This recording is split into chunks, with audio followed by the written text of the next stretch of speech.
Hello everyone and welcome to Vlinko's channel. In today's video I will show you how to fix the "you do not have sufficient access to uninstall" error.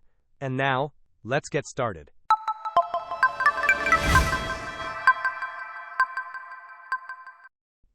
This error often pops up when you lack the necessary permissions to remove software, especially on computers managed by an organization.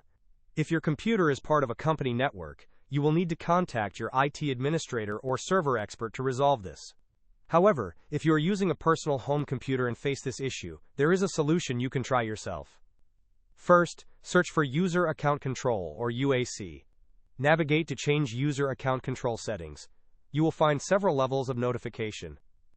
Adjust the slider to the very bottom setting, which is Never Notify. After selecting this option, click on OK. This action should grant you the necessary permissions to proceed with uninstalling the software. If you recently acquired a system from a company, you might need to remove it from the domain or perform a system reset to regain full control and uninstall programs. Hope this was helpful. Don't forget to like and subscribe if you enjoyed. As always, thanks for watching, and I will see you in the next video.